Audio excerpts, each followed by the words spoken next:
Good morning to you all, and thank you for being here in this roundtable. I'm going to first tell you more or less what is this about. Within the framework of our course, Employment Policies and Labour Market, I usually organize a roundtable on a topic that is of a debate that has not been finished on something that is of interest for the course, but not only for the course, for the academic community and for the public in general. In this occasion, this is the third time in which this roundtable will be recorded, thanks to support from the UPF with a program for educational equality and transformation. So I want to appreciate the support that I have received from this program of this university in order to be as a video in the UPF YouTube channel. No? There will be the third piece of this repository. This financial help is useful for us to have two leading experts in the study, the research on the effect that platform economy has had on economy, employment relations, and working conditions. And I'm going to introduce them. Vili Lehdonvirta is member of the Oxford Internet Institute and a senior research fellow of Jesus College in the University of Oxford. But he has also been advising the European Commission, the World Bank, on issues relating to the association, the relationship between digital economy and employment. In fact, one of the projects, which is a project funded by the European Research Council, is on the implications of digital platforms to labor markets, global development, and collective action. He wrote this book that I very much advise you, in which he makes a really interesting reflection for political scientists on the degree to which, perhaps I'm exaggerating, the degree to which corporations within the digital economy, the evolution of this corporation could be something that resembles quite a lot the evolution of politics and society in the Western world. So I think that there are a number of suggestions in this book that are really interesting, and I very much recommend to you, not for the course, but as a political scientist in general. So I very much welcome Vili, who I learned before being an academic was a software developer, which is something that is amazing. And I also welcome Oscar Molina, who is well-known of us. He was invited to other roundtables. He's associate professor of the Department of Sociology at the Autònoma University of Barcelona, but he's also the director of the Institute of Labor Studies, and he has been advising the ILO, the International Labour Organization, and is also a member of a number of international journals on the topic, like the European, the advisor, the editorial board of the European Journal of Industrial Relations. He has done extensive research on comparative industrial relations, political economy, and lately he's also doing research precisely on that, and he's going to be to present as part of his research comparing two sectors, the manufacturing sector and this kind of a platform economic sector regarding employment conditions. So one of them is going to talk us about the effect of sort of the digital revolution on the structure of companies, and another one is going to tell us more about what is the effect on working conditions. So welcome to our university, and thank you very much for your time. So, Vili, you. Well, first of all, thank you very much for the invitation and for the generous introduction. It's really nice to be here. My first time in Barcelona. You have a very beautiful campus, beautiful university, and some really high quality research and teaching here. So it's really nice to be here. Now, I'm going to be talking about the effects of AI on employment, but also on employment relations and company structure. And this is a bit of a survey of research that my group, as well as other colleagues in Oxford and elsewhere, have done on these themes. Thank you very much. So you may remember back in 2013, my Oxford colleagues Carl Frey and Michael Osborne, they shocked the world by estimating that automation, AI, would threaten 47% of jobs in the United States within the next 10 to 20 years. So there was a huge amount of talk at that time about technological unemployment. This was in every news medium at the time. But that was 2013, and now it's 2025, and we haven't really seen that sort of a massive loss of jobs to automation. In fact, some people think we would like to see more of it, because it would mean that there would be higher productivity if we could automate more jobs. So to some extent, these expectations of how AI having massive impacts on the demand for different types of labor, to some extent those expectations were overblown.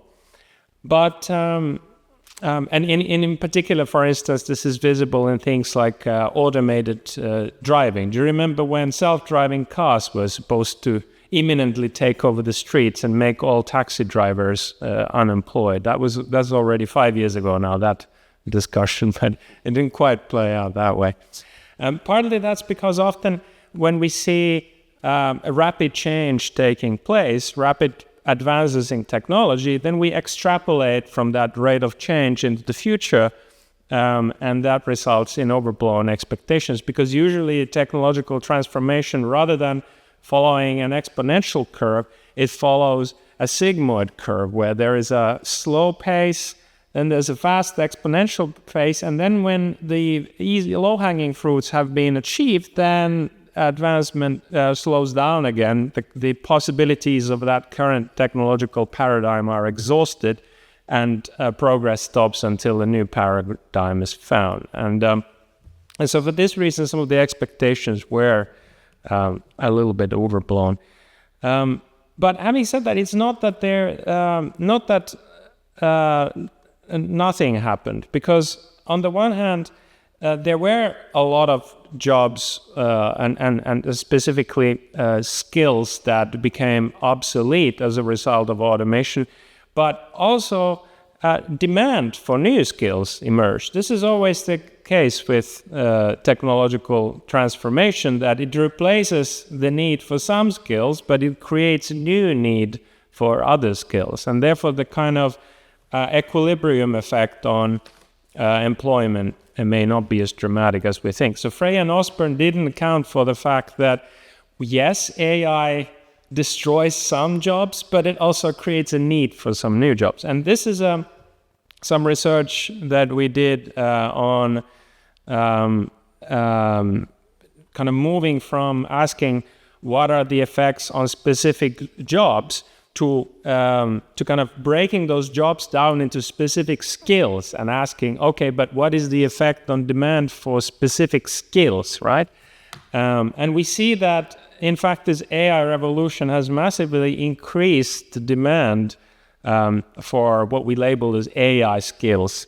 So things like deep learning or deep, this kind of type of computer science technologies, as well as Python software programming or natural language processing and so on. So these suddenly there's more demand for people who have these skills. And another thing that is interestingly kind of left out from the conversation on, okay, how does AI impact the demand for different types of labor, is a question of unpaid labor. Because, in fact, most people in Western societies today, according to time use research, they spend just as much time doing, over the course of their lives, doing unpaid domestic work, cleaning, cooking, caring, as they do paid work on the labor market. Yet all of the discussion on AI and work has been about paid employment. So we did a a series of studies led by my wonderful colleague Katja Hertug on effects of AI on unpaid work. As a starting point, we observe from some industry statistics that, in fact, this red line here, that's the sales of household service robots, so things like cleaning robots, Roombas. That has been going much faster than the growth of industrial robots, right? So there's reasons to expect that actually there will be an AI revolution happening in the household rather than in industry, or at a faster pace than industry. And we sort of estimated that if this was collaboration between us and some Japanese researchers, so we estimated that in both in the UK and in Japan, if these potentials of automation in households were to be kind of fully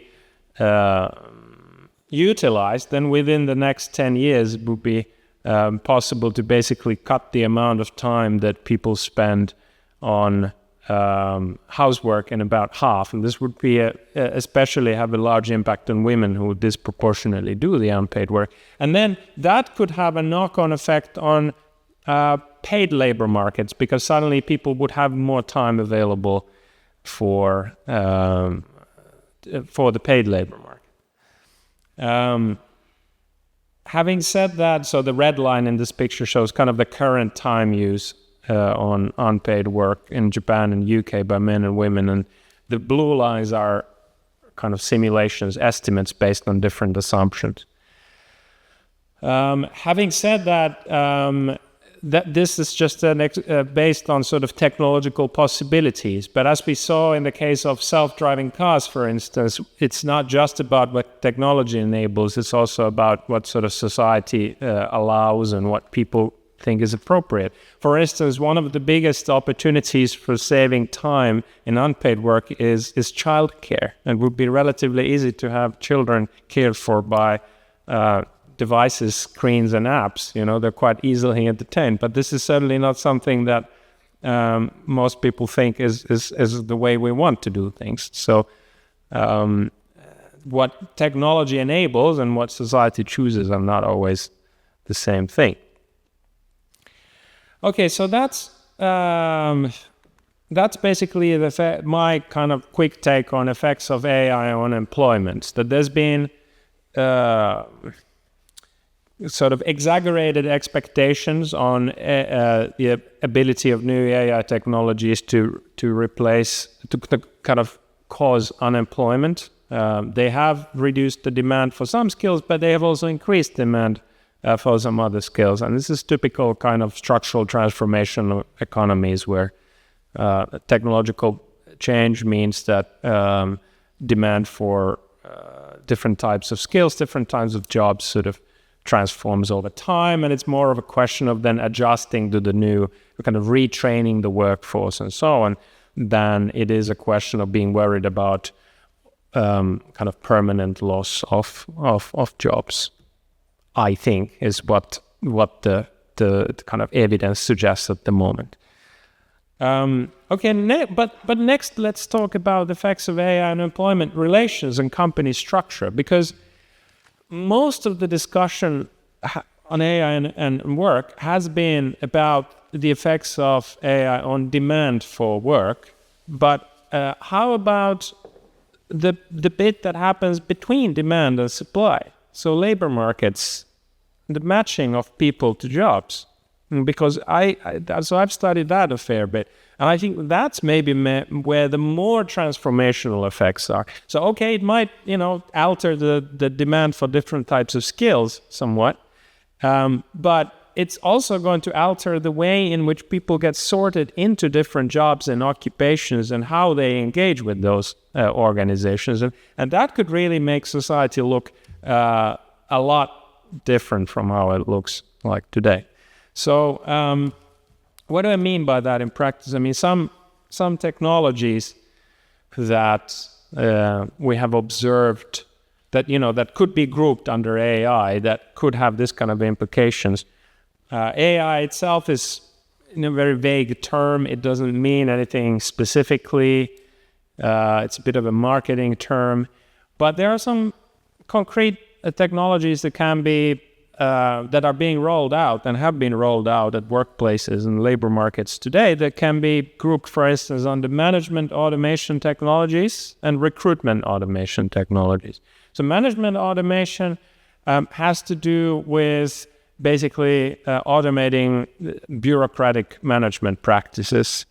Bureaucratic management refers to management based on sort of observing workers' behaviors and then sanctioning them if they depart from the desired behaviors and rewarding them when they conform to desired behaviors. It's kind of a very very bureaucratic sort of hierarchic model of management that's still applied especially in a lot of kind of low productivity service industries where let's say fast food chains where the workers are really kind of very closely monitored and asked and very closely kind of expected to follow certain scripts and certain modes of behavior. So a lot of that, instead of that bureaucratic management being done by middle managers, it can now be automated to systems that surveilled, follow using sensors and other means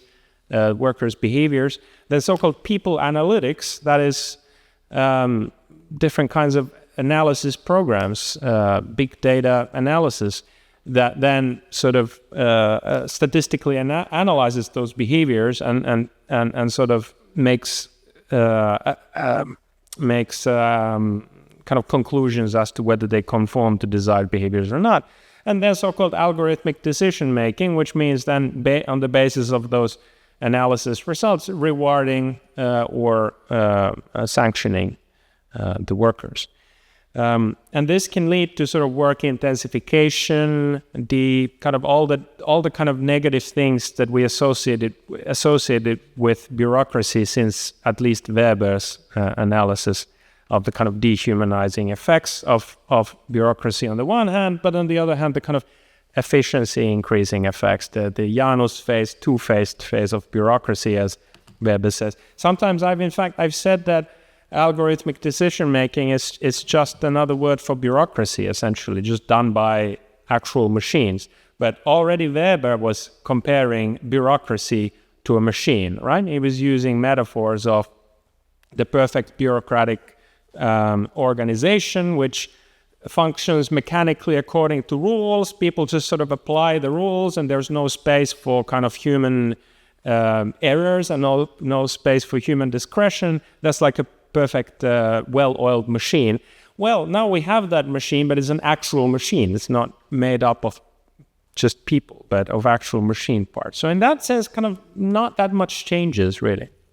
But then when we move to recruitment automation, I think that's possibly more revolutionary, because there we have, and if you've applied for jobs recently, you may have experienced some of this. So there's a lot of attempts to automate recruitment. So skill tests, for instance, instead of relying on people's vocational or university certificates, degrees as proof of their skills, employers organize kind of online tests to assess people. Then you may have a job interview, initial job interview at least, which is carried out by a chatbot, by something like ChatGPT instead of an actual person, because that scales much better. They can have the chatbot interview 100 people in a day and then report the results. And then finally you have algorithmic matching, which refers to the idea that the actual match between an opportunity and the worker is made by an algorithm, a program, a computer program that takes into account all these multiple sources of information to make what could be seen as the optimum match. And so what are the implications of this on labor market institutions, employment relations, and company structure? Well, one way to analyze it is through the idea of a Coasian kind of theory of the firm. I don't know if you're familiar with that, but the idea is that Ronald Coase, he asked, if markets are so efficient, why do we have companies? Why do we have hierarchies? Because inside a company, you have a hierarchy where a boss tells other people what to do. That's not a market. And there's all kinds of inefficiencies associated with that. So why is the economy not made up of only just one-person companies that all transact with each other? Why do you have hierarchies? And his answer to that question was that, well, it's because there's a cost to using the market. If we had to every morning hire our staff again for that day, like the person who works at the reception, every day in the morning we have to first go out and hire another person for that. There would be a lot of kind of transaction costs to that, right? So in equilibrium, it's kind of more efficient to just use the same person every day to make them an employee, right? But for some other tasks, some other kind of people services we don't use so often, we decide to buy those from the outside rather than produce everything within our company. So then given the kind of costs of using the market and the costs and inefficiencies of hierarchy, the firm boundary is set at it's a kind of the point at which those two marginal costs are equal. If we hired more from the outside, it would be less efficient than doing it. But if we doing it inside the company, but if we did it inside more things inside the company, that would also be less efficient.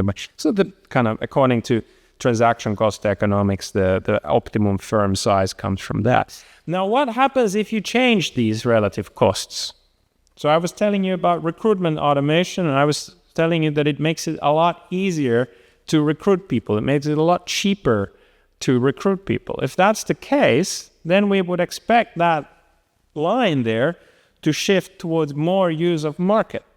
The companies become smaller and they start outsourcing more stuff. And in a way, that's what we're seeing with platform work, with gig economy platform work, where people are being turned into one-person companies, and that are there's no kind of steady work. Everything is transacted on a case-by-case basis. Even the smallest task is something that is kind of, it's an open market, and there's multiple possible candidates, and then one person gets chosen for that. And that same process is run again and again and again, many times a day.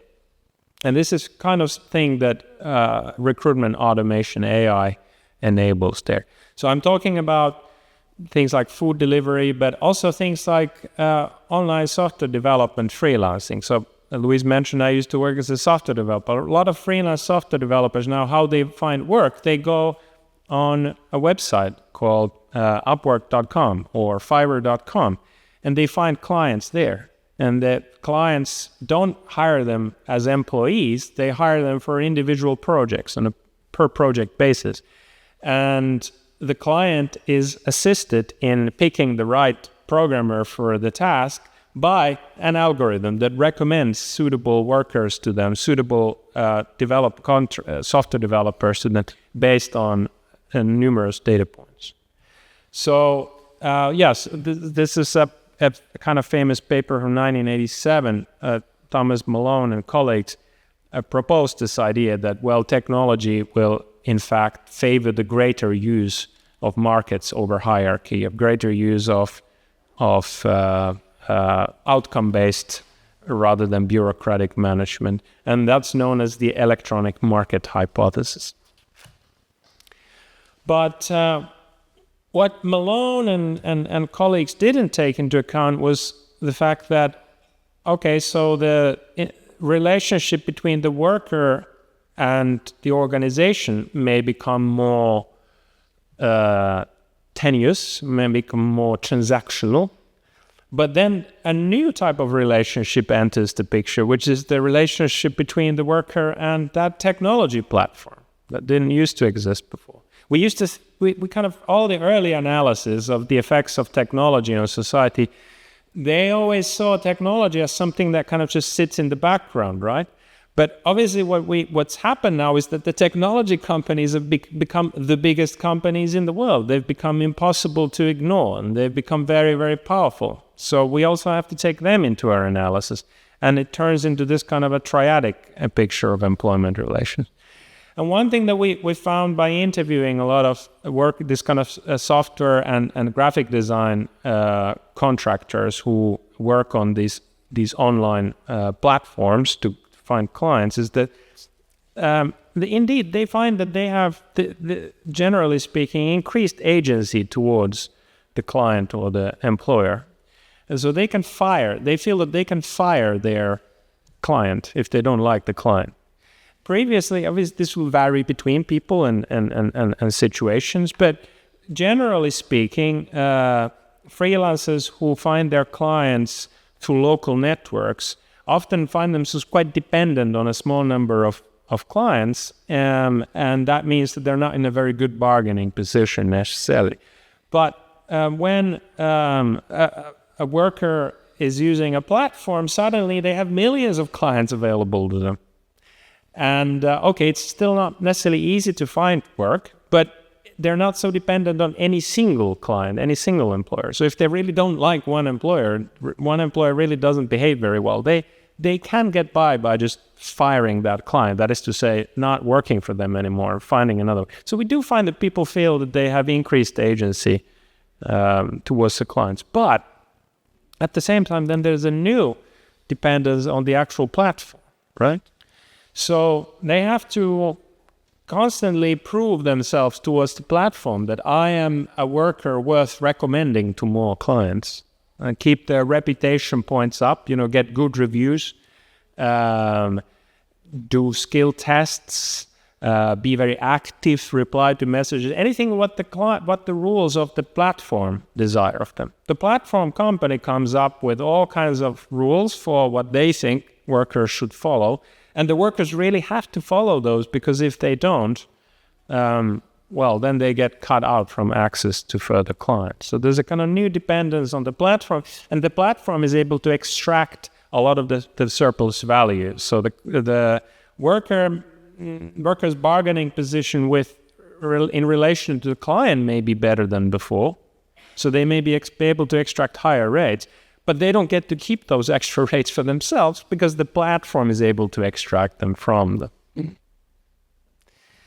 And then I'm going to take a little segue and say this is something I find quite interesting is, what are the implications of this recruitment automation and the digitalization of labor market institutions to class reproduction? Because we think that usually, we find that there is a correlation between parental occupations and what their children do. Kind of people of middle-class professional backgrounds, they also, that kind of parental backgrounds, they end up doing similar jobs. This is kind of the reproduction of social class. And partly that happens through mechanisms like, when you want to find a job, you kind of benefit from your parents' networks, you benefit from your parents' cultural capital, speaking the right way, and those social signals. But what happens if the labor market is automated?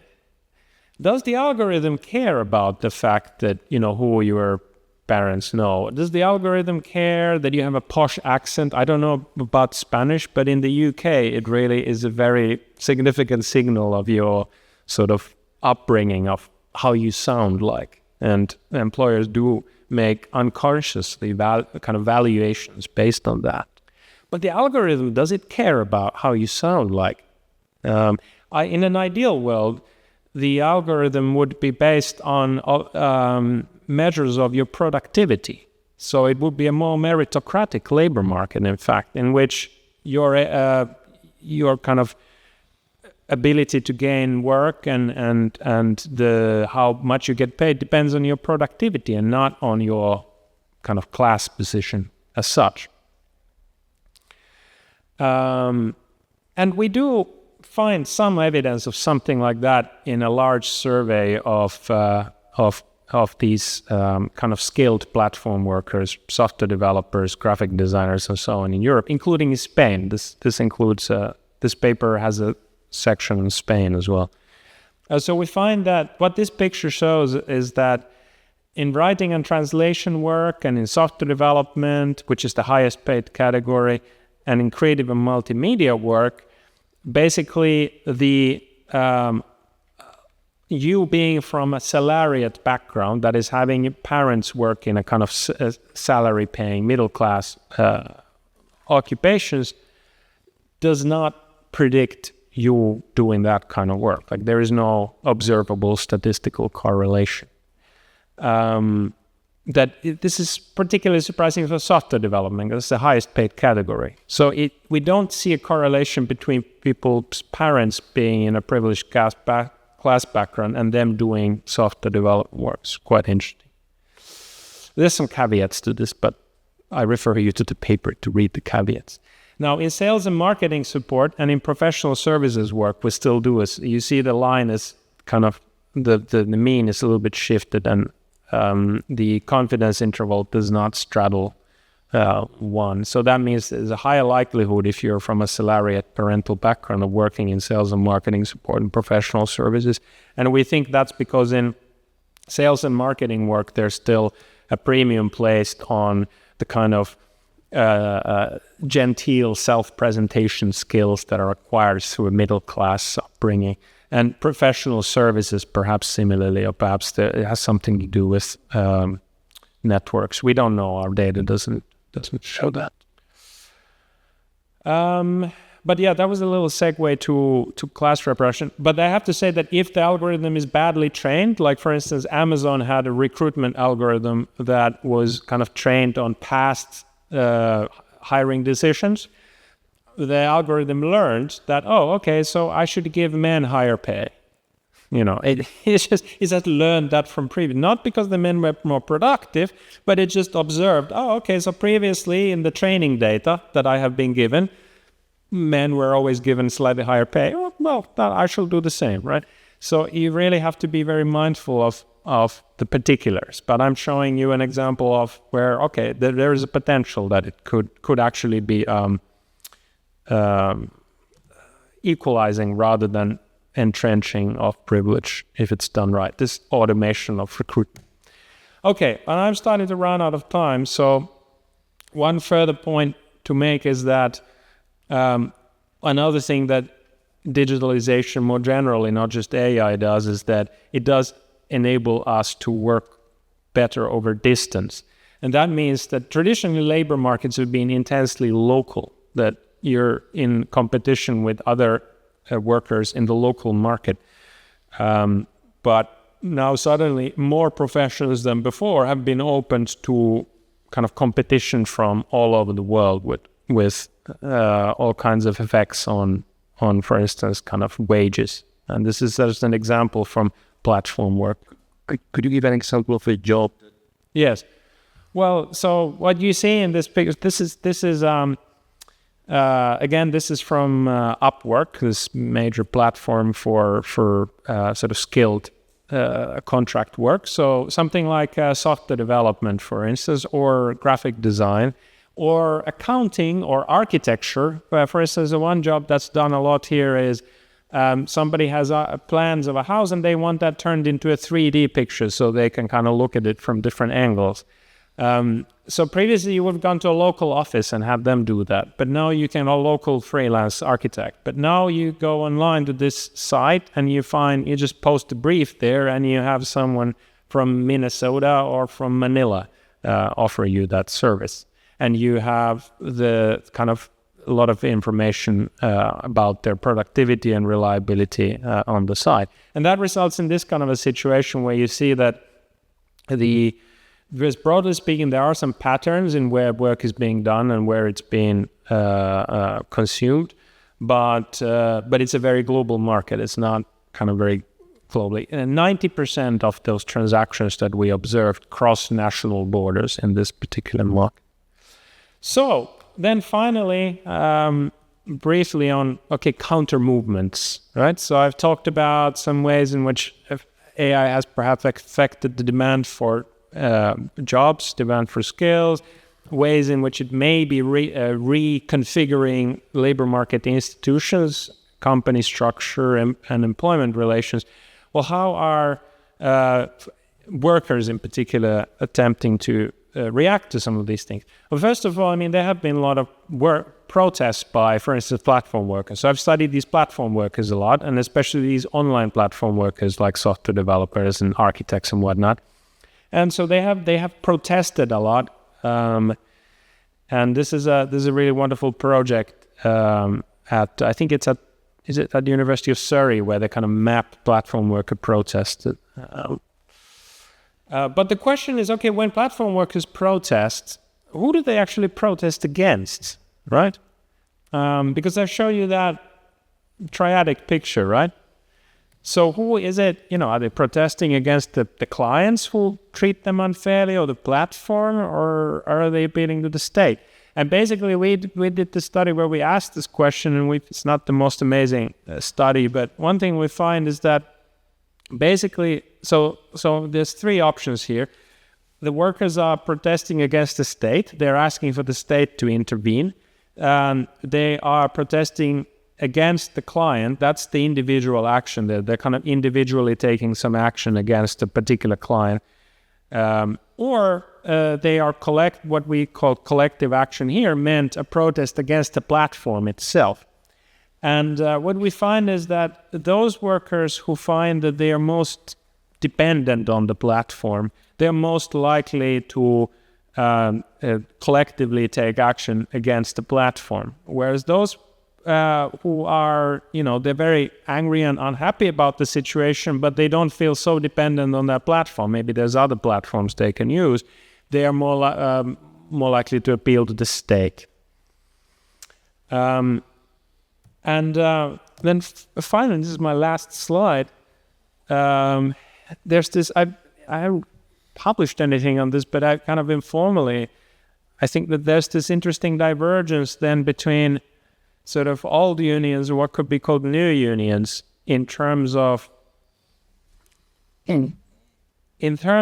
what they are, what their aims are, and what their means are. So to illustrate this, when Uber was being debated in the UK Parliament, this is probably almost 10 years ago now, Uber had entered London, but the rules were very unclear, and there was a lot of kind of conflict and unhappiness, and it was debated in the Parliament what should be done. Well, one of the kind of unions that was present in Parliament and presenting an argument was under the Trade Union Congress. I don't remember which one it was, but it was like a major established union. And their position was very simple: just ban Uber. It's not in compliance with employment law, so it should be just completely banned. And this was supported by the taxi drivers, by the way. It was the old London cabs, the black cabs. But then you also had another union called the Independent Workers of Great Britain, which was not under Trade Union Congress. They had been blocked from joining Trade Union Congress, and they represented a lot of, traditionally they'd represented domestic cleaners who worked as self-employed cleaners, but they also had started they got a lot of members from Uber drivers. And the Uber drivers were like, yes, we also want improvements. We want sick pay, we want certain protections, but don't ban Uber, because that's our source of income. That's how we attach to the labor market. So last thing we want for you is to ban our work open. We can't work in the official taxi industry because it's a very closed market. So in a way, the old unions, what I'm trying to say with this picture, the old unions were they had a institutionalized arrangement with employers. There was a kind of fairly stable labor market situation between kind of worker organizations and industries on the one hand, and then the kind of platforms came there and kind of disrupted that situation, and the old unions would rather kind of return to the old situation, either get rid of the platforms or force the platforms to follow employment law so that they essentially become yet another employer. And then, things are back to safe, old normal. But then you had the workers, or the new unions, which instead they didn't care about the clients and the employers because they think the client doesn't have much power anyway. They were all about representing the worker vis-a-vis the platform because they felt it was the platform who sets the rules now. They are in charge.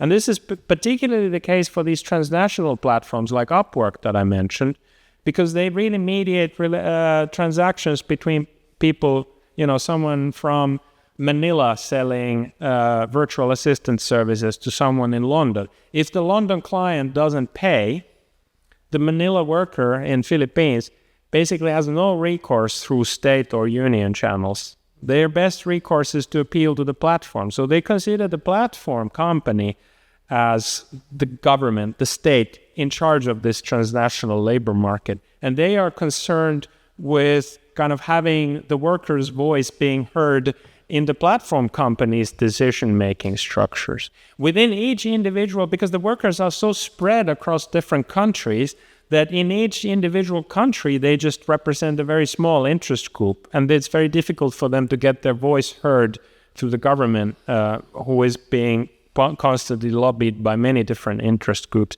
But within the virtual state of that transnational platform company, the workers together are in fact a very, very large interest group.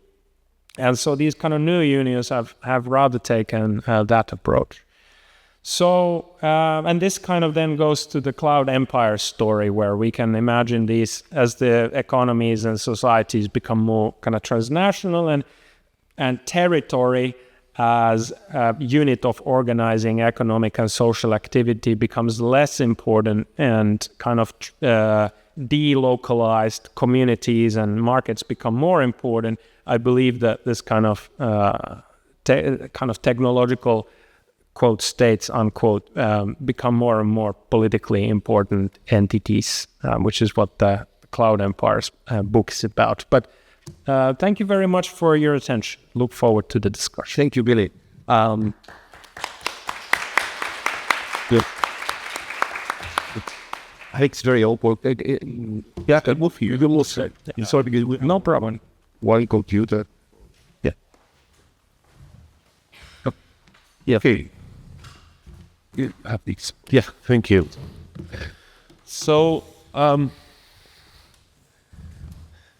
let me pick up with the voice thing. That was a nice way of linking the two presentations, because actually that's what I'm going to present is actually on the link between these two concepts, right? I mean, you are mostly political scientists, most of you, I was told.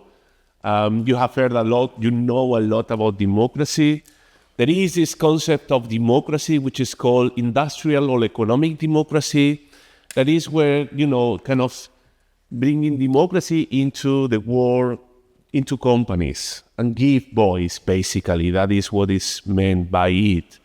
And as Vili just mentioned, this is one of the greatest challenges that the use of AI-based technologies poses for employment relations, in terms of to what extent practices of industrial democracy that have been developed, especially in some regions, everywhere, but especially if we think about the Europe, right, where we have very well established, and I know that in the context of this course you have studied these employment relations systems, very different across countries, but that, there are all, in most countries, there are well-established rights of participation of workers, company level, where you have the possibility to negotiate. And in some cases, like in Germany, you have co-determination rights that go beyond the mere fact of negotiating a collective agreement. So the idea is, okay, what is happening to that? To what extent the use of these technologies is endangering that?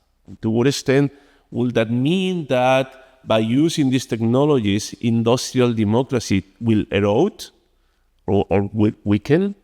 And especially in the context of my presentation, to what extent that depends also where it is applied, how it is applied and where it is applied. And that is what I'm going to present and going to focus now, which is part of a project that we coordinated from the Autonomous University of Barcelona, a European project where we try to understand the role of collective bargaining. At the end of the day, negotiating collective agreements is a way of giving voice to workers, is a form of industrial democracy, because you are saying, look, you can now decide, you workers can decide together with the employer which will be the working conditions. So it's a kind of a way, a form of industrial democracy.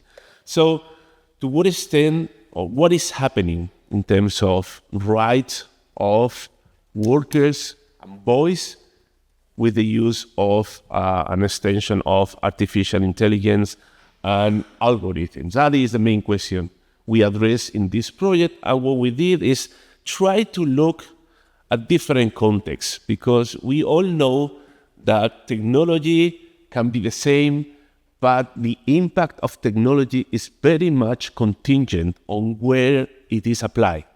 So it's not the same thing applying technology in a workplace where there are strong unions that have been there for ages, or in a workplace that is basically a new platform that is created that is kind of recruiting like immigrant workers because they don't need really skilled work.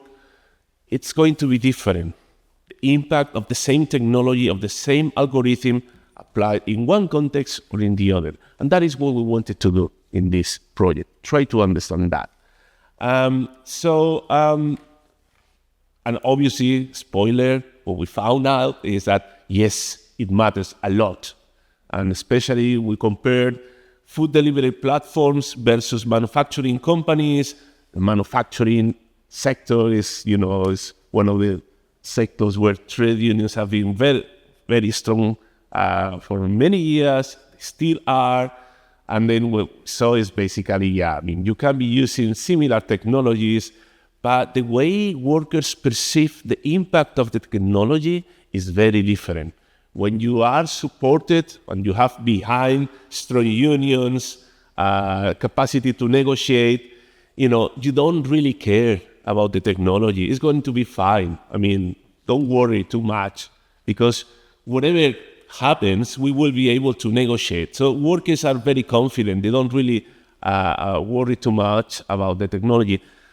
The picture is totally different in food delivery platforms. Their workers are really worried about how the technology is used, what the firm is going to do, the platform is going to do with the data they are collecting, etc. So a very nice picture that came out from comparing these two sectors in different countries, which is the other dimension, the other comparative dimension that we use.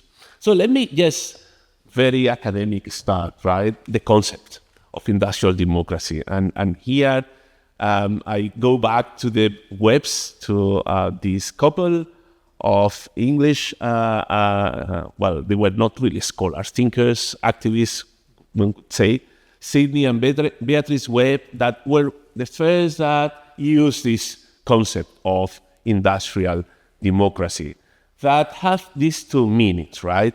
On the one hand, you have the internal dimension of industrial democracy, referred to the fact that trade unions should have a democratic kind of component internally. Decisions have to be made based on democratic procedures. And then there is the other dimension of industrial democracy that refers to the role played by trade unions in regulating working conditions. To what extent they have voice? To what extent they are allowed to participate in the process of setting working conditions? So I'm going to focus on this second dimension of industrial democracy. There have been more recently a lot of work about, what industrial democracy means. Here I just use the concept used by Eurofound, this agency based in Dublin, that does a lot of work on industrial relations, a lot of research on that. And well, we use this kind of definition that refers to the means and institutions that workers' representatives may use to have a say, to have voice in an employer's decision-making process, and more generally in the governance of employment relations. So, it's a very encompassing definition of industrial democracy, which is good because it allows us to look at different levels. So, for instance, co-determination in Germany, the right that workers have to be in the, in the big meetings of the company and take decisions together with the with management. That is industrial democracy. But at the same time, social dialogue at peak level between unions, employers, and the government, that is also industrial democracy. So it kind of covers all these levels. So then let me just introduce this concept because, Vili was right. When we refer to artificial intelligence is a very kind of broad and very often misused concept. And the same goes for algorithms and algorithmic management that you've probably heard about, right? Sometimes it's not easy to know, and this is something that we found out in our case analysis. It's not easy to understand which kind of technology companies are using, if only because companies are not really transparent about that. They don't want to disclose the type of technology that they are using. So in order to refer to the use of artificial intelligence, algorithms, which are not exactly the same thing, of course, but we use this concept of AI-based worker management that is kind of an umbrella concept that refer to worker management that gathers data on the workspace, on the workers, on the tasks they do, okay?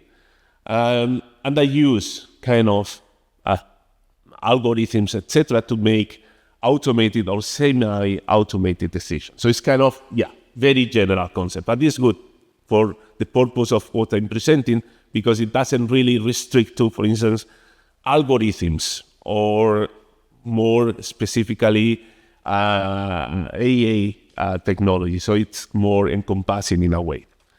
So let me, which are the key dimensions of this type of technologies used at the workplace? So these are the key dimensions that we also use in this project to kind of make our minds about what we were looking at, okay? There is, first of all, the data collection, which is important at the workplace level, right? The algorithm needs data, and there is a lot of work on that. I'm not going to enter into that, but the thing here with data collection or the challenges that it poses is about control and transparency. Right? To what extent are we in control and we don't know? And to what extent the decisions that have been taken by the employer, are based on data that I don't have access. I will never have access, so I can't really say anything about it. No. So those are the challenges that data collection poses. Then there is the algorithm, the black box, right? The technology in itself that makes decisions, right? And that is the process, right? How the data is managed and processed, and that raises, again, issues of accountability. Who is responsible for decisions? Is it the employer? Is it the software company that has developed the algorithm?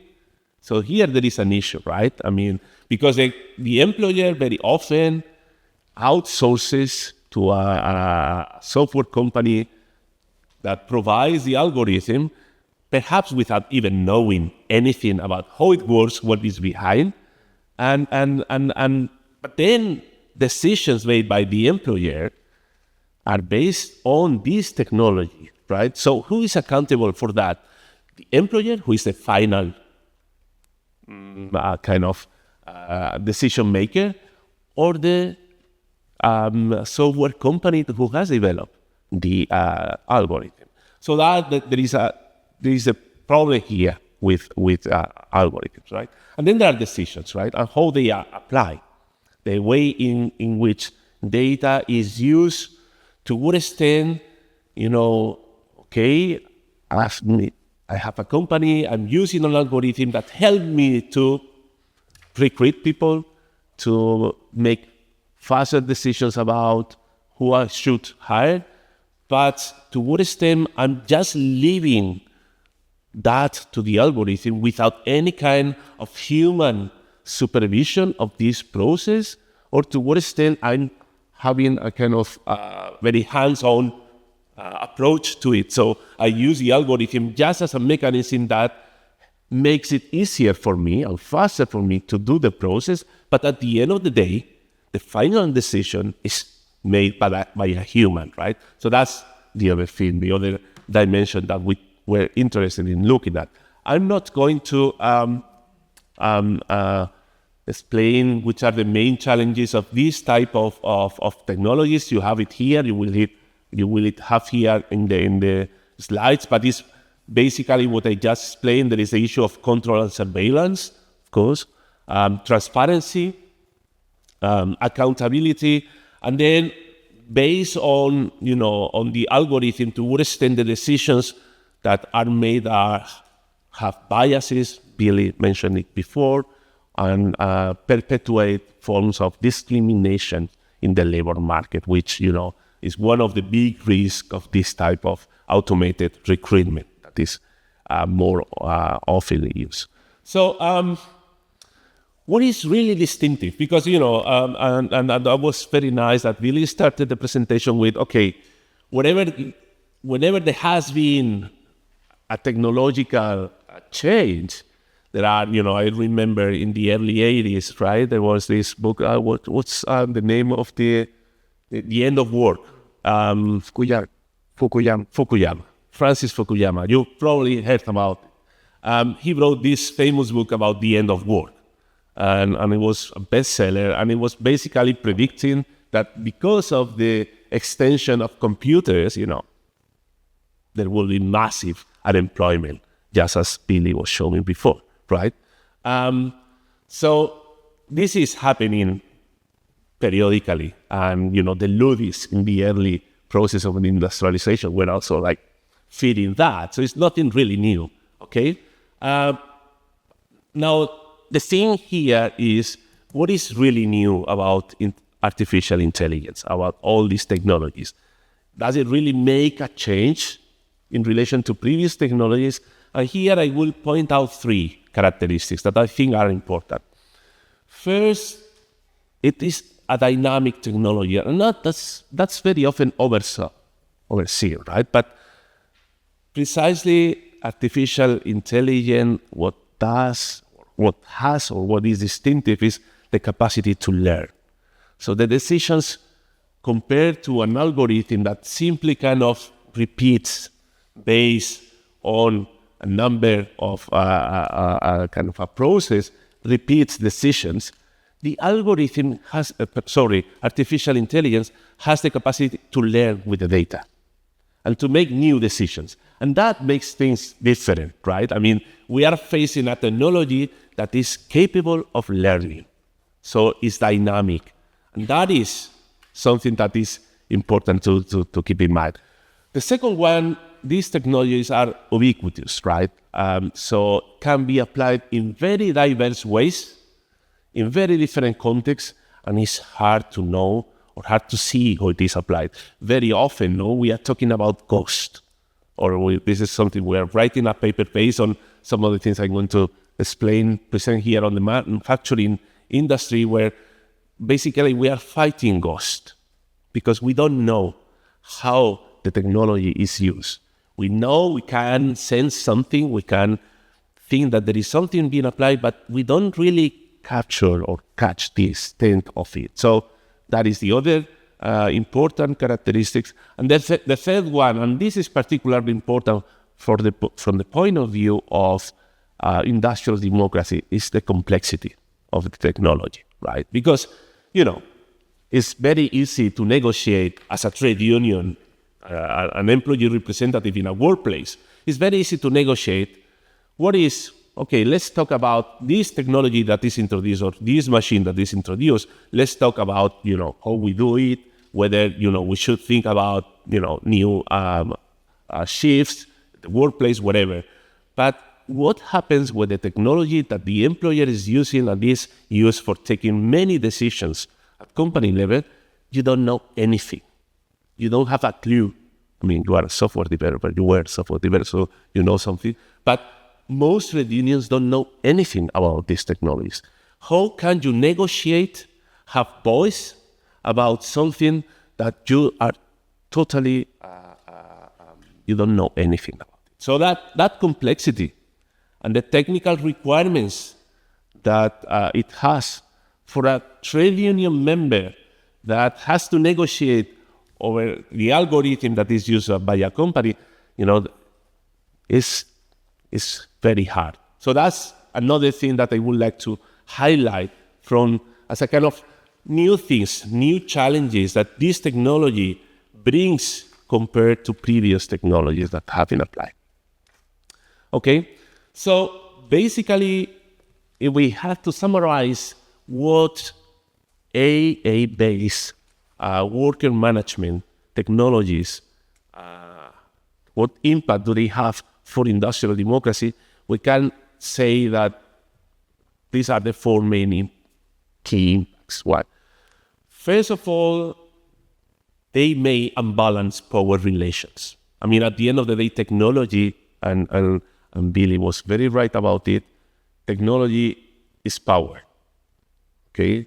Power to take decisions, power to control, and to the extent that the technology that is used is very hard to control, to negotiate over by employees, that gives or kind of introduce an imbalance in power relations. So basically, trade unions, labor will be weaker facing these technologies in relation to capital. Opaqueness, right? The fact that this is an opaque technology, you don't know who is behind, you don't know how it has been made, you don't know which dimensions have been taken into consideration by the software programmer when designing the algorithm. That is the other thing, the complexity, and then the awareness, and that's an important thing. I mean, to what extent, no? And this is something that we face every day. You are facing now in your computers when you are clicking, searching through Google, right? To what extent are we really aware of the way we are controlled? This is something that, there is increasing awareness when we talk about, the use of internet, etc. But what about companies? To what extent do we know? I don't know. I'm thinking here about the universities. We were recently in our offices in the Autònomos, right? That is colder than here. And we were, in order to save energy, we were, in our offices, we had this sensor of movement, right? So that the heating only starts when there is someone in the room. So, yeah, that's totally fine. But the thing is, okay, to what extent that is used? Do we know that data can be gathered to know whether people are in the office or not? And this is something that we don't know, okay? Everybody was happy doing that, and they think about the green thing, perfect. But what about, can this be used for other purposes that we don't know? So the awareness thing, to what extent are we aware that there are risks of these technologies for me as an employee, but as a citizen in general? So it's not only about the employment relation, right? Okay, so I think I'm going to go very quick because about this was kind of the context, and I'm going through the explaining the main results of this project. It was a European project where there were a number of research groups involved, Austria, Denmark, Hungary, and Germany, right? And the idea was also to capture, and again, with having in mind that there are different employment relations models, different ways in which employment relations work across Europe, was to capture that diversity so that we have, yes, let's skip some of the things. So the idea was, let's try to capture whether the institutional environment where the technologies are applied matters. To what extent applying the same technologies in Germany, where there is co-determination, is different than applying them in a context like Hungary, where there is hardly any collective bargaining. So, of course, I mean, we knew that things should be different, but that was the idea. So, what we tried to understand is how algorithms were used and regulated in these companies, in these different countries. I'm skipping some of the things. Basically, we have this diversity of industrial relations models, so that is going to be good for you if you talk about different industrial relations models. The Mediterranean system, Spain, where we have strong role of the state regulating industrial relations, strong institutionalization of worker voice at company level too. Hungary, the Eastern European model, very weak trade unions, very weak collective bargaining. Germany, continental model, strong collective bargaining, relatively strong unions, particularly strong at company level where there are these co-determination rights. And then Denmark as a kind of Nordic case where there are these strong autonomy on the side of social partners that are very strong, and they also enjoy very strong voice at company level.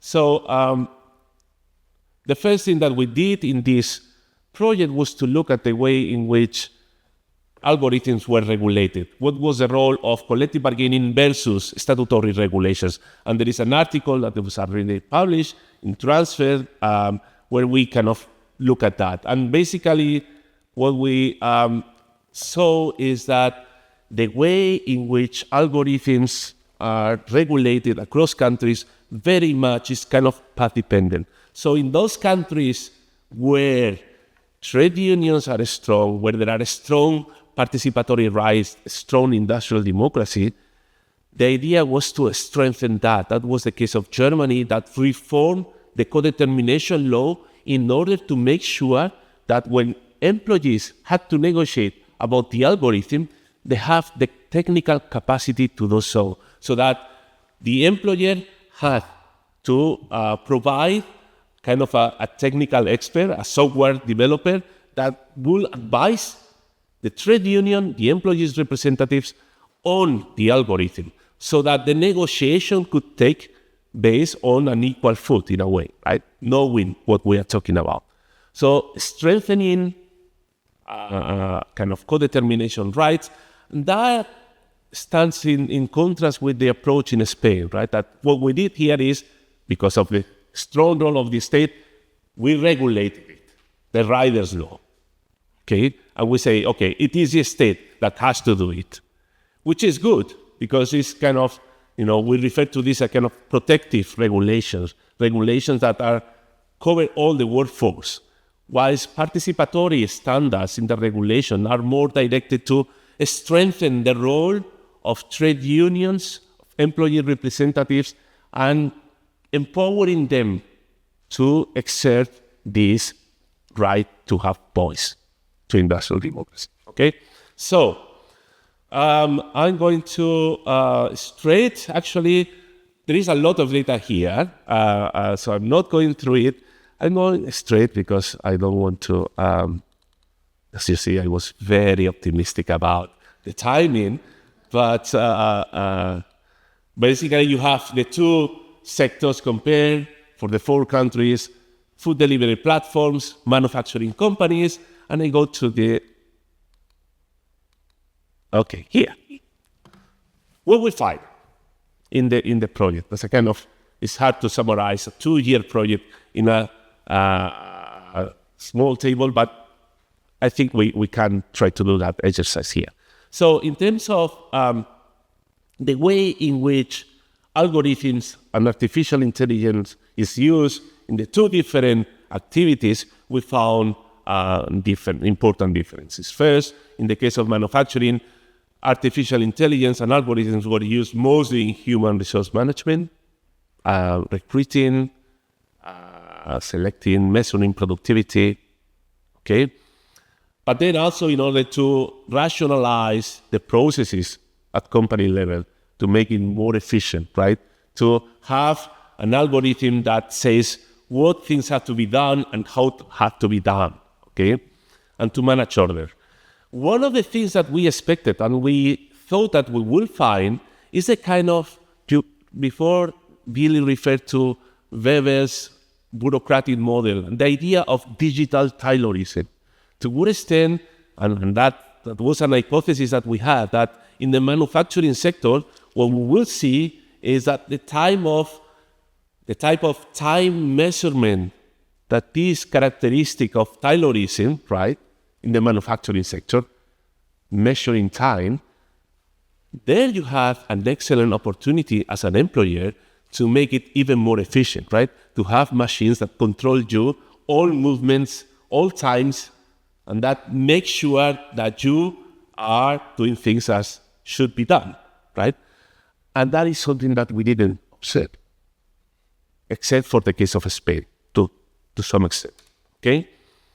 So in terms of to what extent workers were kind of aware of the impact and resist to the impact, in the case of manufacturing, we didn't see any evidence of use of these technologies in order to enhance the control of the employer or to discipline the workforce, totally different to the case of food delivery platforms where the technology is used precisely in order to achieve that. The manufacturing workers didn't tell us, at least, that they didn't feel like the use of these technologies intensify work, which is also one of the outcomes of the impacts of in the food delivery sector. And in general, workers in the manufacturing sector didn't feel that the use of these technologies posed any threat to them. It was like, okay, yeah. Actually, they were very positive. It increases productivity, so our pay can also increase, which is great. It was also, there were many examples of the use of artificial intelligence in order to mitigate a risk at company level, like, make sure that the way machines move is endangering or putting a risk for the workers. So actually they were positive. They were mostly about, good that the company is finally introducing artificial intelligence because we are seeing a positive effect. Totally different in the case of food delivery platform. So in terms of the final dimension, the participation and involvement in the case of the manufacturing sector, yes, there were strong institutions in there. There was no negotiation about the algorithm, something that, we will expect that one of the aspects that should be negotiated in the collective agreement is how do you use it? Workers didn't care much about it. They were, okay, we will see what happens. But it's not top of the agenda for us to negotiate on the algorithm. Whilst in the case of the food delivery platform, that was always there. So there were very nice, very interesting contrasts between the two sectors with differences across countries that I haven't been able to go into. But that shows us that at the end of the day, the use of the technology is very much contingent on where it is applied. So with this, I leave it here. Sorry for extending the guest. Thank you.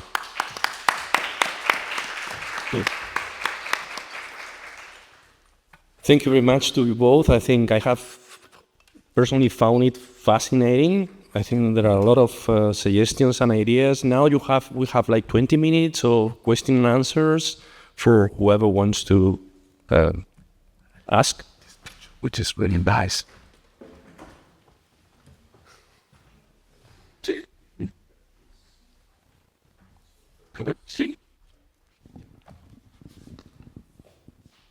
Is there anyone? Shit.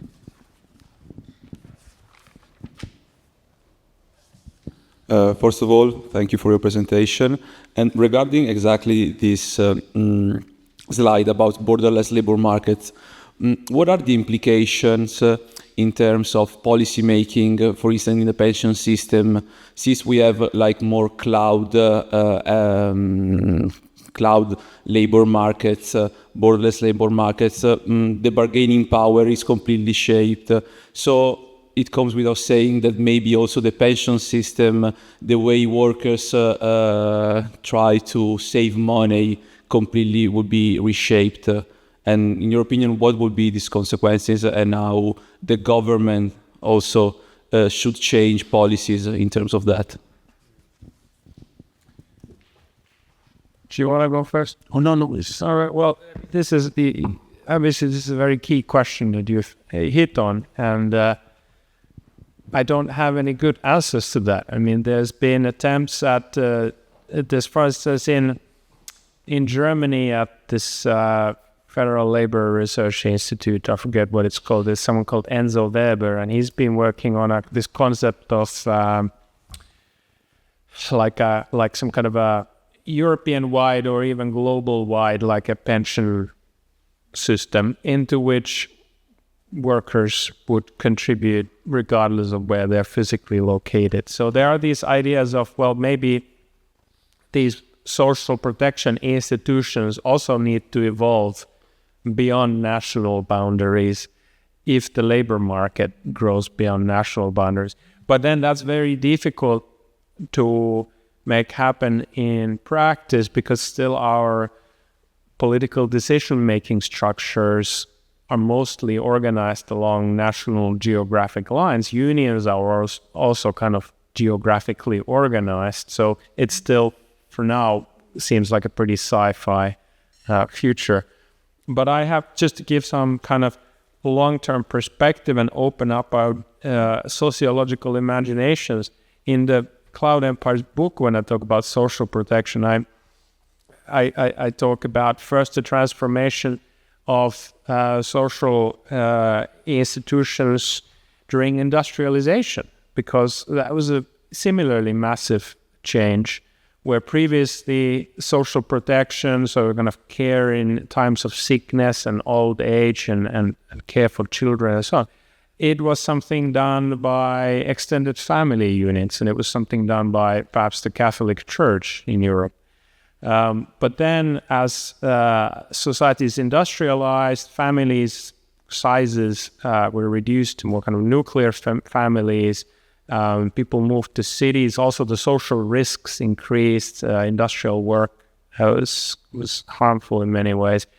And the extended family was no longer a unit that could kind of bear all those risks. Then Bismarck, a very right-wing guy, introduced social protection institutions as a competitiveness measure, and it was very successful, and it was then copied by other great powers in Europe. So, what would be the analogy from that to today? It could be that the platform companies themselves, they realized that, we're losing too much human capital if we kind of don't somehow start providing some social protection. And in fact, there are some signs of them attempting to. So they don't want to support, they are not supporting the existing state-based, nationally organized social protection systems. They are undermining them, but they are showing some signs of trying to introduce something new in its place. Whether that's going to be functional and as good, I don't think necessarily it is, but still, that's my thinking on it.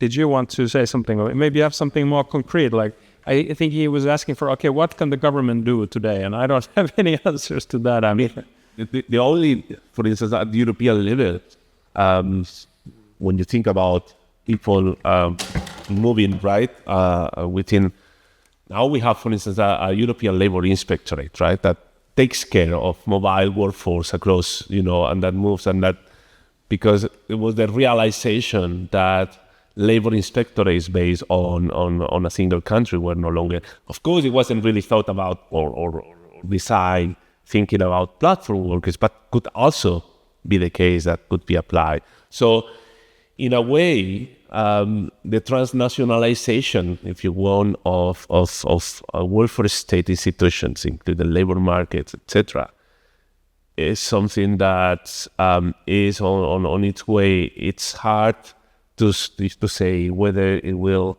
but there are some examples, and I think that is one of them. Of course, within a very specific context like the European Union, where there was already kind of a base, kind of a government in a way that provide the basis for doing that, but that's going in that direction in a different aspect of the labor of the welfare state. Thank you much. Thank you very much for the presentations.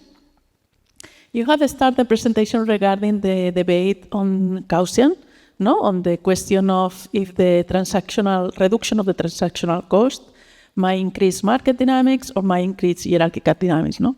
And I was, my question is, you didn't mention at all like the view of that would be characterized by Winkler, no?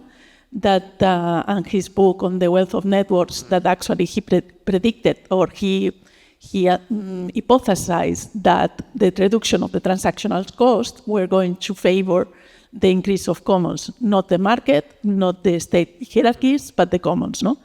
And you ignore it like as a possibility. And I want to ask you why, even in the contra movements, you don't mention alternative common-based platform work, for example. I work with Winkler, and I know what he would do, he would say in this regard, but I am curious about your view, like why you don't consider it neither theoretically nor empirically in the analysis that you have provided.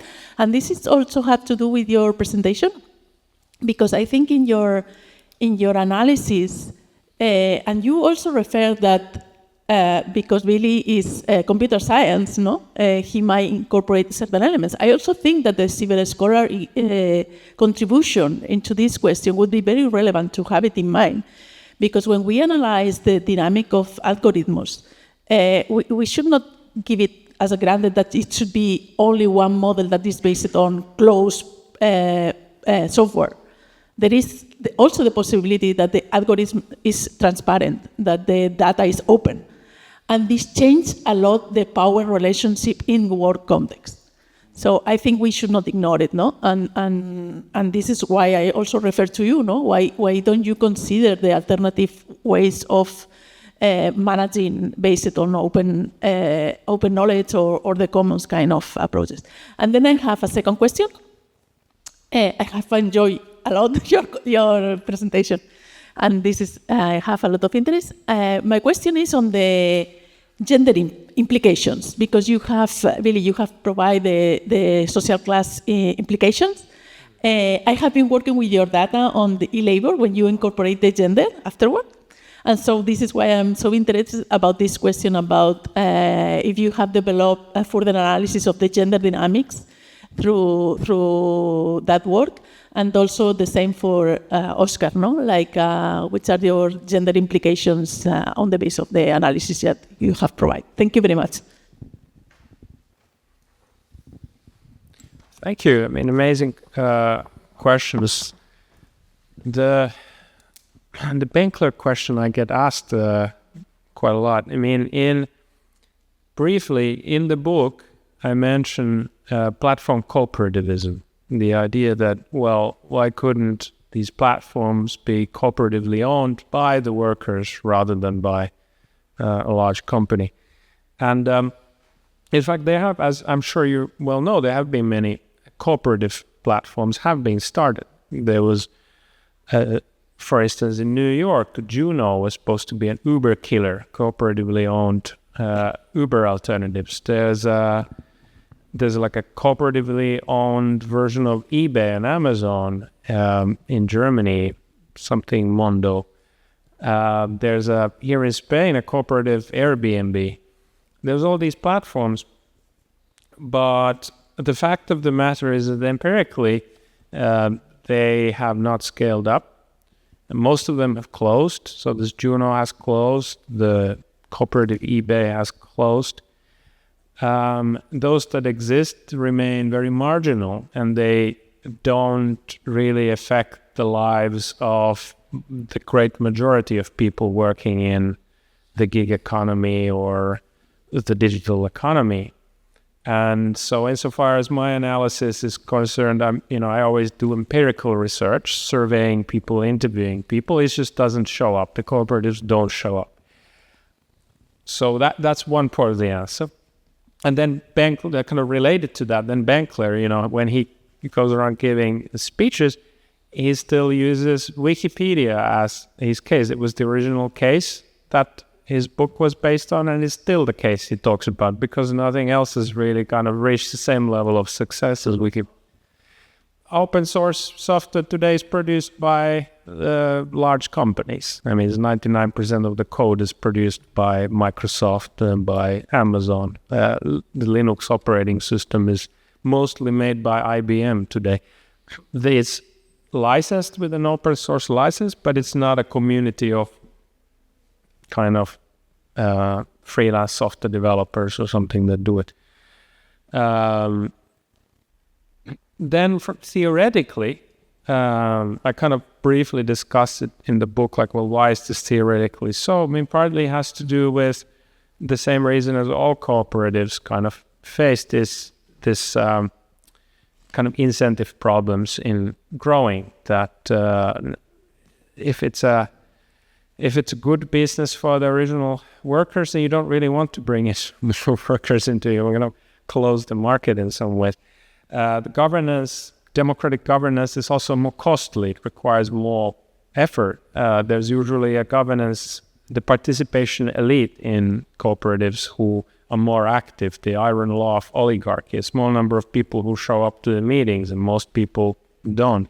So there's all these kind of difficulties are about cooperativism that are not unique to the digital world. But then you have, in the digital world, you also have this need for massive capital investment. I mean, the capital investment in these platforms is just astounding, right? The amount of capital that Amazon has invested into its infrastructure, the software and the logistics and the data centers, is many times greater than the Apollo program that took humans to the moon.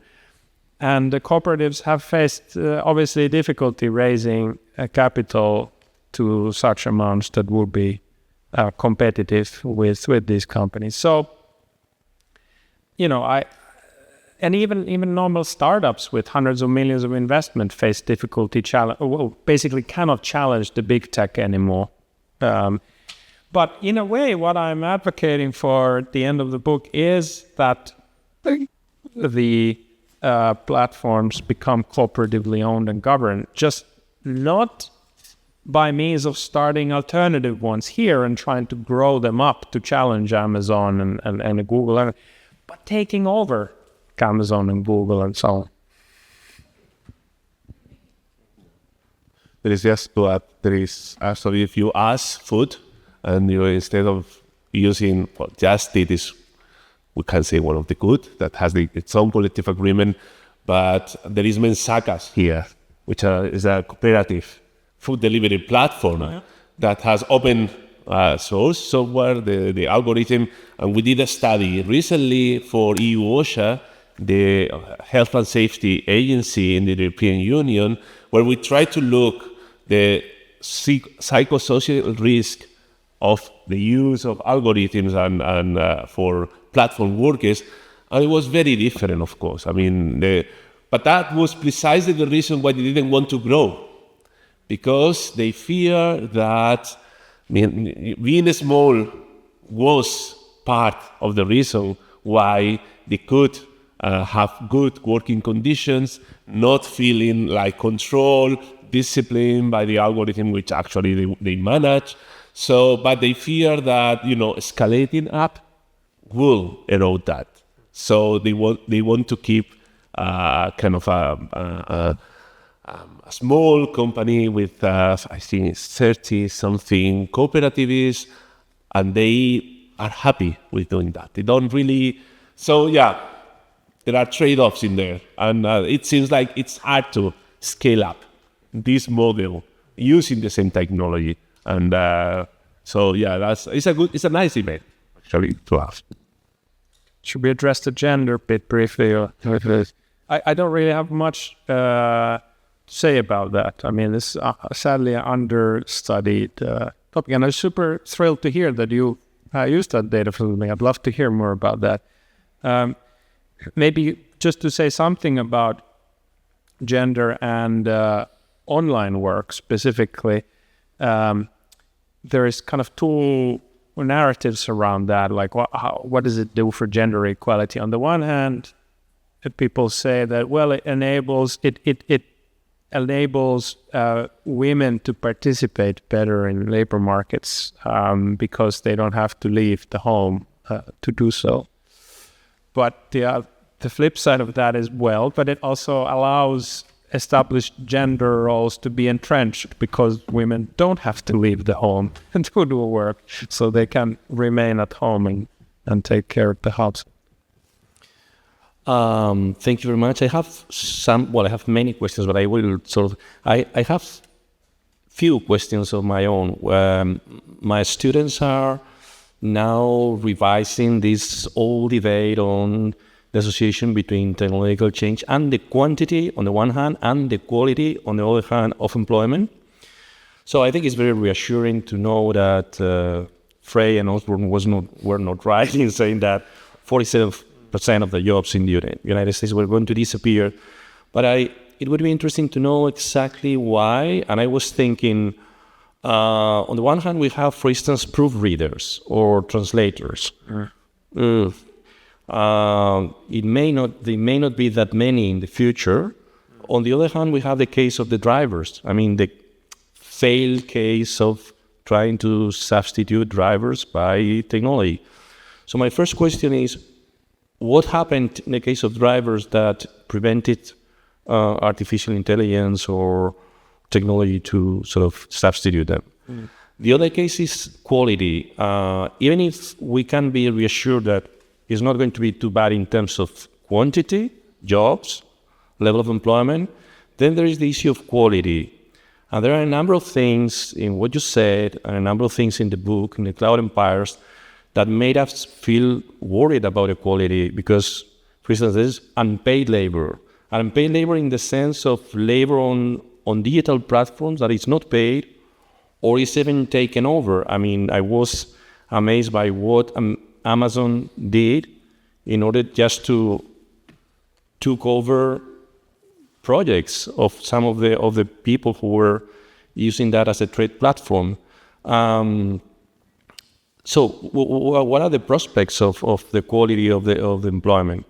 And then this relates to industrial democracy, to your presentation, which I think is fascinating to Oscar. I don't agree very much with the idea that this new technology is so dynamic, ubiquitous, and complex that it's not going to be possible to have like digital citizens. Because if I think of Taylorism and Fordism, I think that for them, it must have been really immensely complex to sort of take some gains of this immense productivity. But finally, trade unions managed to control the pace at which the conveyor line was running. So this takes me to something that is not strictly within the boundaries of the course, but within the sort of related to politics and society. What can we do to what would be industrial democracy in Amazon be? It seems to me that is the control of the algorithm. The collective agreement, which was a book in SEAT, is now inside an algorithm in Uber. So you have to empower employees so that they have control of algorithms. How do we do that? And in general, how do we do that not only for empowering them within the realm of work, but also within the realm of political life? what transformation, what changes do we need to introduce in the system of education so that students become digital citizens? Because it seems to me that it's something obvious that algorithm is not a black box, is actually is the land to be contested. Is the land to be contested? I think that's a really interesting question. If employees do not know whatsoever what is going on in the algorithm, it's equivalent to Volkswagen workers not knowing at all what is going on in the collective agreement. No? So what do we do, both as workers or employees and as citizens? So thank you very much. That's an amazing set of questions. Just briefly on the predictions, I think it's also, I also think it's super interesting how wrong we've been in some ways, because remember we thought that, and when I say we, I don't necessarily mean myself personally, but people, scholars, researchers thought that, well, repetitive jobs will be automated first, and then creative labor, that's something that is a uniquely human trait. And now if you look at what generative AI is best at, it's very bad at doing anything consistently, repeating anything, but it's kind of taking a lot of jobs from graphic designers, illustrators right now. So actually creative work is one of the things that is being automated. We also thought that, well, manual work would be easy to automate, like driving a car, but then cognitive labor, something that takes place inside your head, wouldn't.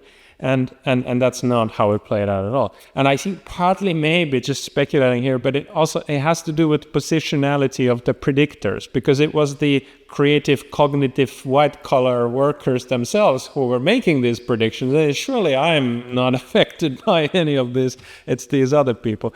So now people like plumbers, for instance, are in great demand, because it turns out the robot is really bad at kind of doing very complex things under a sink. Whereas the average kind of white-collar bureaucrat can be quite easily automated. Which takes me to the next point about how to make algorithms accountable. Because an algorithm really is, if you think about what is the definition of an algorithm from the kind of introductory textbook in computer science, it's a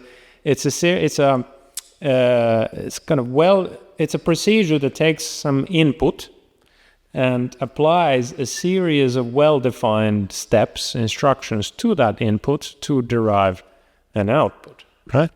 And this kind of describes a kind of bureaucratic procedure just as well.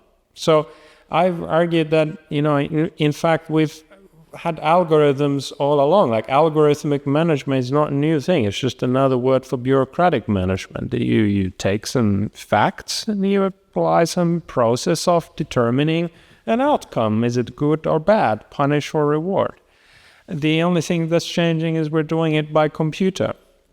And once you consider that, then it doesn't necessarily mean that you need to be a computer scientist to hold the system to account. You need to be, just as before, you need to be looking at the outcomes. Is it producing just outcomes that are in accordance with law and values at workplace, and where you observe deviation, demand change? And partly, possibly, the whole techno-speak is an attempt to try to precisely disempower and exclude from conversation those who kind of are not qualified to talk about technology. So I maybe I would argue in that direction a little bit. But then also to say about the algorithms, I'm a little bit more optimistic about algorithms perhaps than some people, because things like the bias and nepotism, for instance, like human managers are very good at being biased, and they are not very transparent at all. If you ask a human manager, why did you issue this decision, they're not going to tell you, well, it's because I'm racist and misogynist. They're going to come up with some other excuse. So people talk about algorithmic explainability. How about human explainability? I think that's a far greater challenge. And to give an example, I've seen some research in Italy, some colleagues, they interviewed some app drivers, right? And I just remember one quote from an interview where someone explained that, well, they used to work for the city's taxi company, but they hated the fact that the dispatch, the human who allocates the gigs, always gave the best gigs to her nephews. And now he loved working for Uber because at least the algorithm treated everyone the same badly in the same way. Yes. Yeah, just to that, I remember, translators. I remember, if you ever organize a conference with people from many different countries, it's really costly to have simultaneous translation because you have to have all the people there with the cabins, etc. So you assume that it's one of those jobs that is going to disappear. And I remember a conference that they organized last year in Madrid, and we did that, but the people were at home. So, and I talked to one of the persons, and they told me, actually, we are not, there is a massive job destruction because, by reducing the cost, now more people are hiring the services of translators because we can do it from home, which reduces costs, but very significantly.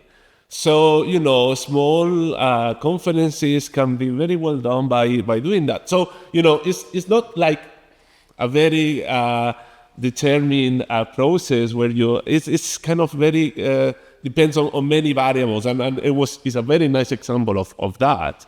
The quality of employment, yes, that is something that, in terms of what is the impact, there is this assumption that for higher skilled workers, the use of artificial intelligence may improve quality of employment because many of the routine tasks, and some of them come to my mind very rapidly, and I don't want to give ideas to your students, but software for literature review is really powerful nowadays. So they already know it, I'm sure. Sure. So, and they use it. So, that was one of the things that, is really time-consuming, very sometimes. Yeah. So, in some ways, there is the potential for these technologies to improve quality of employment by removing those more routine tasks, but there are risks, of course. So it's not really, this is really an open debate. So, and in terms of accountability and what you mentioned, right? There is not, I agree. The complexity shouldn't be a problem for accessing it. For me, actually, more than the technical thing of understanding the algorithm is, and that is something we saw very clearly in the manufacturing company. Workers didn't know how the data was used and which data was gathered. That's a real risk. When you say, okay, to any of these messages that come out when you are navigating the internet, you don't read all the implications, the terms of the agreement. You just say, okay, don't waste my time doing this. Something similar happens at company level, which data is used. Not so much, understanding the algorithm is just a number of steps in order to reach a decision. The thing is, which data is used and which data can the company gather with the kind of excuse that I have, the algorithm needs, if I want to make good decisions, I need good data and as much data as possible. So for me, that is also a challenge. And that can be even more challenging than understanding or negotiating on the algorithm. See. So thank you very much to you both. I think that we have, thank you for your patience and for staying with us here. And thank you to Vili and Oscar for their contribution. I think it's amazing. So thank you. Thank you very much. Great discussion. Thank you.